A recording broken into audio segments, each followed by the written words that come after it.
सादर जय जिनेन्द्र। मैं जय जैन मोहन बोरा पुनः आपकी सेवा में उपस्थित हूँ। दोस्तों, आज हम बात करेंगे जोन कोऑर्डिनेटर्स के बारे में। जोन कोऑर्डिनेटर्स किस ढंग से काम करता है, उसकी ड्यूटीज क्या है, उसकी रेस्पॉन्सिबिलिटीज क्या है और उसका सृजन कैसे होता है। तो सबसे पहले करते हैं कि जो रीजन द्वारा जोन का सृजन होता है। एक जोन के अंदर 4 से 5 ग्रुप्स जनरली आवंटित होते हैं और रीजन के ऊपर ये निर्भर करता है, पदाधिकारियों के उनके ऊपर निर्भर करता है कि वो जोन कितने ग्रुप का बना है। दोस्तों, जो इसको हेड करता है जोन को, उसको हम जोन कोऑर्डिनेटर्स कहते हैं। जोन कोऑर्डिनेटर्स का जो अपॉइंटमेंट होता है वो रीजन चेयरमैन और उनके पदाधिकारियों द्वारा होता है और उसमें ये काबिलियत देखी जाती है कि उसमें कोऑर्डिनेशन पावर कितना है। एक तरह से देखा जाए तो जोन कोऑर्डिनेटर्स एक सेतु का काम करता है, एक ब्रिज का काम करता है ग्रुप्स और रीजन के बीच में। तो चूंकि ये बहुत ही प्रतिष्ठित और बहुत ही जिम्मेदारी वाली पद है, तो ऐसे में उसके पास जो भी सूचना आए रीजन से, उसको वो अपने ग्रुप्स, संगिनी फॉर्म या युवा फॉर्म जो भी उसको एलोटेड है, उसको वो प्रेषित करता है और उन सूचनाओं को पुनः वापस कि उसका फीडबैक क्या है वो प्राप्त करके जो रीजन का चेयरमैन है या सेक्रेटरी है या कोई अन्य पदाधिकारी जो इसके लिए जिम्मेदार हैं, उनको वो प्रेषित करते हैं। सूचना का आदान प्रदान करने का जो सेतु है, जो ब्रिज है, वो जोन कोऑर्डिनेटर से, तो बहुत जिम्मेदारी वाली ये पोस्ट है।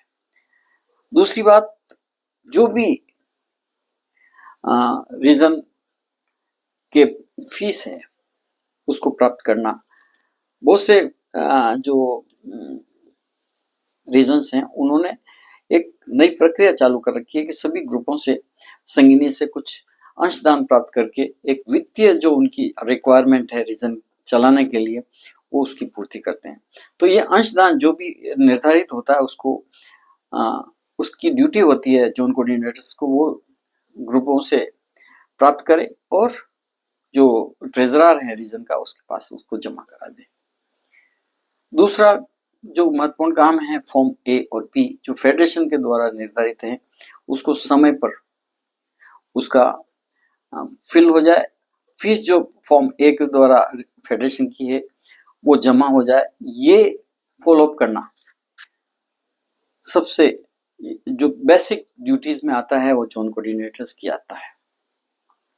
दोस्तों, इसके अलावा बहुत सी बार चूंकि डायरेक्ट कनेक्ट होता है ये ग्रुप प्रेसिडेंट और सेक्रेटरी के साथ, तो ऐसे में बहुत सी समस्याएं जो ग्रुप से रिलेटेड होती है, जो कि वो सीधा बात नहीं कर पाता रीजन चेयरमैन सेक्रेटरी से, तो ऐसे केसेस में वो सीधा जोन कोऑर्डिनेटर से संपर्क करता है। तो जो भी समस्याएं हैं उसको वो ध्यान से सुने और उसका जितना हो सके वो प्रयास करे कि उसका सॉल्यूशन निकल जाए। बाय द वे, वो सॉल्यूशन उसके पास नहीं हो तो वो संपर्क करे रीजन सेक्रेटरी और रीजन चेयरमैन से कि वो समस्याएं उसकी सॉल्व हो जाए। तो एक तरह से समस्या सॉल्यूशन का प्लेटफॉर्म भी एक तरह से जोन कोऑर्डिनेटर्स होता है।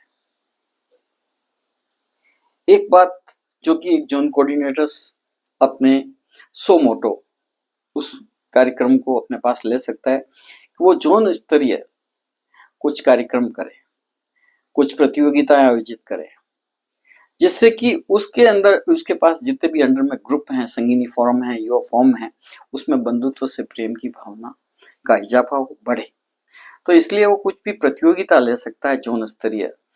और इसके लिए क्या उसको सबसे पहले क्या करना चाहिए कि ग्रुपों में एक जो भी उसका जो कार्यक्रम है वो पहले ग्रुपों में आयोजित करे और वो प्रतियोगिता को जोन स्तर पे करके उसको वहां पे उसको जो भी बेस्ट कैंडिडेट हो उसको अवार्ड करे, उसका सम्मान करे, उसको इनाम दे। अगर ये प्रतियोगिता उसकी अच्छी है, सफल है, अच्छा कार्यक्रम है, तो वो जोन जो रीजन चेयरमैन है उनसे भी संपर्क करके कहे, सब जितने भी जोन्स हैं रीजन के अंदर, उसके अंदर इंटर जोन कंपटीशन का आयोजन हो। अगर ऐसा कर पाते हैं कोई भी जोन कोऑर्डिनेटर्स, तो वो एक तरह से रीजन को बहुत बड़ी सेवा करते हैं, बहुत बड़ा कंट्रीब्यूशन देते हैं और बंधुत्व की प्रेम को जो भावना है उसको बढ़ाने में बहुत बड़े सहयोगी होते हैं। दोस्तों, इसी के कारण फेडरेशन, चूंकि एक बात मैं और बताना चाहता हूं कि ये जोन कोऑर्डिनेटर होता है सबसे निम्न इकाई, सबसे बेसिक जो इकाई है एडमिनिस्ट्रेशन की, फेडरेशन की, वो जोन होता है। तो इसको इंस्पायर करने के लिए, इसको बूस्ट करने के लिए फेडरेशन हर साल बेस्ट जोन कोऑर्डिनेटर्स अवार्ड भी रखता है और इसी को देखते हुए रीजन भी अपने यहाँ पे भी बेस्ट जोन कोऑर्डिनेटर्स अवार्ड देता है। तो ऐसे में दोस्तों, ये पोस्ट बहुत इंपॉर्टेंट है, जिम्मेदारी वाली है और जो भी जोन कोऑर्डिनेटर बने वो सो मोटो उसको कुछ ऐसा नया ड्यूटीज, कुछ परफॉर्मेंस देनी चाहिए जो कि रीजन को तो बेनिफिशियल हो ही, उसके ग्रुपों को भी हो जो उसके साथ हैं और फेडरेशन को भी हो। बहुत बहुत धन्यवाद दोस्तों।